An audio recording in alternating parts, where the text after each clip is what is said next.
بسم اللہ الرحمن الرحیم۔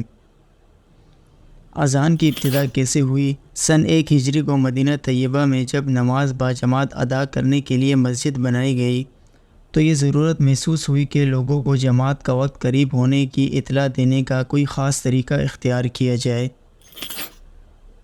رسول اکرم صلی اللہ علیہ وسلم نے جب اس بارے میں صحابہ اکرام سے مشاورت کی تو اس سلسلے میں 4 تجاویز سامنے آئی۔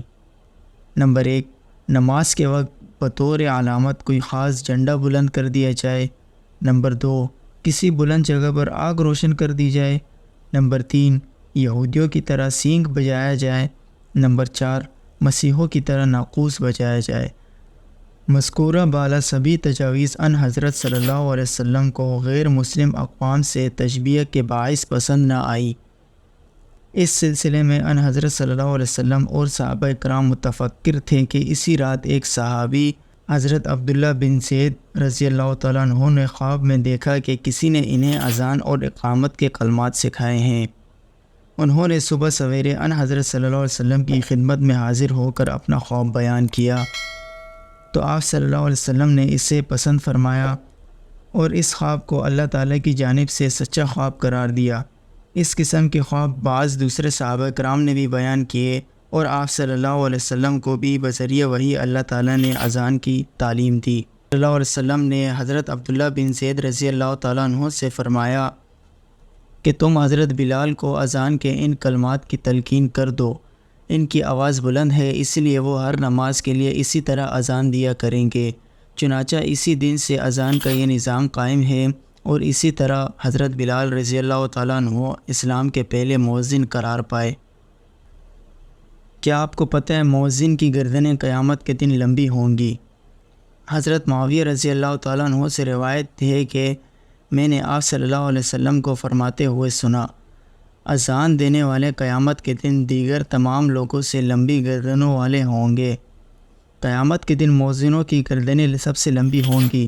اس کا پہلا مطلب یہ ہے کہ مؤذنین میدان حشر میں سب سے زیادہ ممتاز اور منفرد نظر آئیں گے۔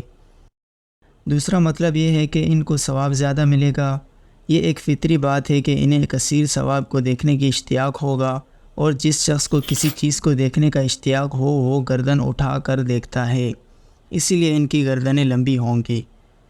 تیسرا مطلب یہ ہے کہ انہیں اللہ تعالیٰ کی رحمت کی زیادہ امید ہوگی اور جس شخص کو کسی چیز کی امید ہوتی ہے وہ گردن اٹھا کر امید بھری نظروں سے دیکھتا ہے۔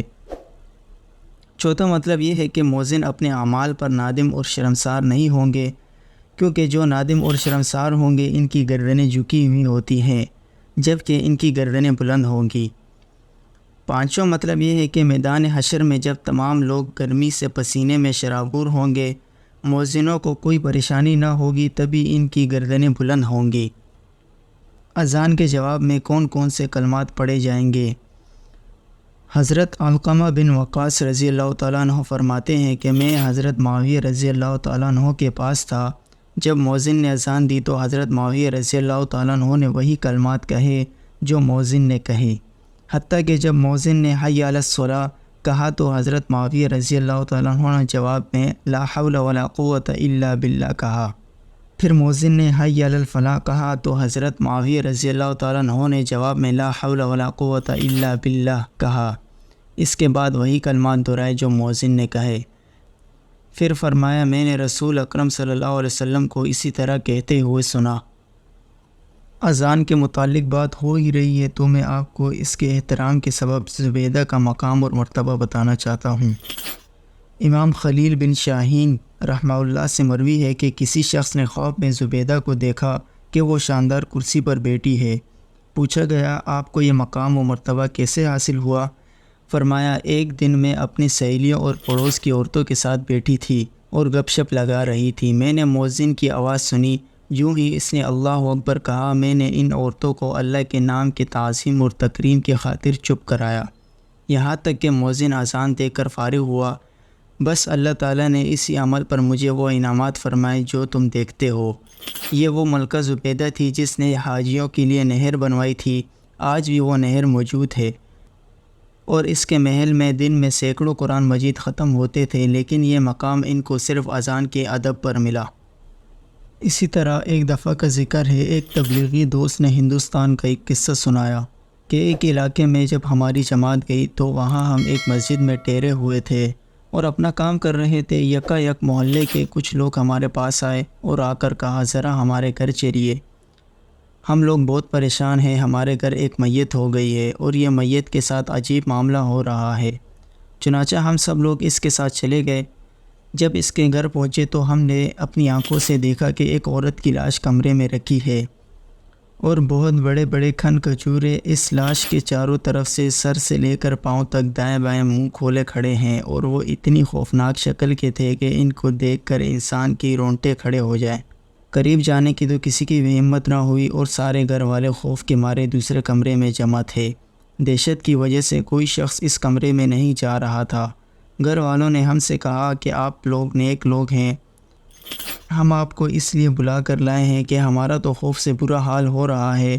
آخر اس میت کو اس کی جگہ پر پہنچانا ہے، کیسے اس کو غسل دیں، کس طرح اس کو یہاں سے اٹھائیں؟ یہ کھن کھجورے چاروں طرف سے اس کو گھیرے ہوئے ہیں۔ آپ حضرات کچھ پڑھ کر احسان و ثواب کریں اور دعا کریں تاکہ کم از کم اتنا موقع مل جائے کہ ہم اس کو اس کی قبر میں اتار دیں۔ جب یہ عذاب اس عورت کے ساتھ ہو رہا تھا تو ہم دیکھتے ہی سمجھ گئے کہ یہ اس کی کسی گناہ کی سزا ہے جس کو اللہ تعالیٰ نے ہمارے لیے عبرت بنا کر دکھایا ہے۔ چنانچہ ہم ایک کونے میں بیٹھ کر اس کے لیے استغفار کرنے لگے اور اللہ تعالیٰ سے دعا کرنے لگے، یا اللہ مہربانی فرما اور اتنی دیر کے لیے اس عذاب کو اس مردے سے ہٹا دیجئے کہ ہم اس کو غسل اور کفن دے کر اس کو اس قبر میں پہنچا سکیں اور یہ فریضہ ادا کر سکیں۔ اس کے بعد کافی دیر تک ہم پڑھتے رہے، استغفار کرتے رہے، روتے رہے اور آنسو بہاتے رہے۔ کافی دیر کے بعد ہم نے دیکھا کہ وہ سب کھن کھجورے اچانک میت کا محاصرہ چھوڑ کر ایک کونے میں جمع ہو گئے۔ بس ہم نے کہا کہ اب اللہ تعالیٰ کی رحمت آ گئی، اب تم لوگ اس کو غسل اور کفن دے دو۔ چنانچہ غسل اور کفن کے بعد اس کی نماز جنازہ ہوئی اور اسے قبرستان لے گئے اور جا کر اس کو قبر میں اتار دیا۔ اس کو دفنانے کے بعد دوبارہ اس کے گھر پر پوچھنے کے لیے گئے کہ آخر اس کا ایسا کون سا برا عمل تھا جس کی وجہ سے اس کو یہ عبرتناک عذاب ہوا، اور خدا جانے اب اس کے ساتھ کیا ہو رہا ہوگا۔ اس کی ماں نے بتایا کہ وہ نیک صالح تو نہیں تھی، بے نمازی تھی، لیکن ایک بات جو مجھے یاد ہے شاید اس کی وجہ سے اس پر عذاب ہوا، اور وہ یہ ہے کہ یہ ٹی وی دیکھنے کی بہت بڑی شوقین تھی۔ ایک دن وہ ٹی وی دیکھ رہی تھی، ٹی وی پر گانا آ رہا تھا اور وہ گانا اس لڑکی کو بہت پسند تھا۔ اسی دوران اذان شروع ہو گئی۔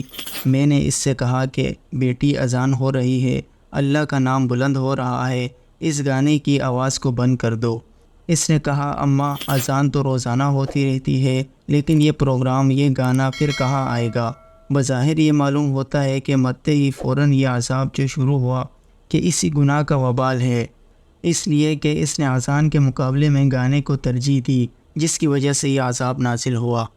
استغفر اللہ۔ دیکھیے، اذان کی گستاخی کی تو اللہ نے دنیا میں سزا دی، اس لیے اذان ہو تو سب کام چھوڑ کر اذان کا جواب دیں اور نماز کی تیاری کریں۔ بہرحال اذان دینا بہت فضیلت والا عمل ہے، اس کا اہتمام کرنا چاہیے، اور اگر اذان نہ دے سکے تو اذان کی آواز سن کر ادب و احترام کرے۔ اذان دینے کو اور مؤذن کو حقیر نہ سمجھیے۔ آج انسان جلسے اور پروگراموں کی دعوت دیتا ہے اور مؤذن اللہ کے گھر کی طرف دعوت دیتا ہے۔ جتنے لوگ اذان سن کر نماز پڑھنے آتے ہیں ان میں مؤذن کا بھی اجر ہوتا ہے، اس لیے اس شعبے کو حقیر نہیں سمجھنا چاہیے، بہت فضیلت والا عمل ہے۔ اذان میں اللہ رب العزت کی کبریائی کا اعلان ہے اور اللہ رب العزت کی توحید اور جناب رسول اکرم صلی اللہ علیہ وسلم کی رسالت کا اعلان ہے، اور سب سے افضل عمل نماز کی طرف دعوت ہے۔ یہ سب سے بڑی کامیابی ہے۔ کاش ہمیں بھی اذان کا فلسفہ اور اس کی حقیقت سمجھ آ جائے۔ آمین۔ آج کے لیے اتنا ہی دوستو، مزید ایسی معلوماتی ویڈیوز دیکھنے کے لیے ہمارے چینل کو سبسکرائب کریں۔ شکریہ۔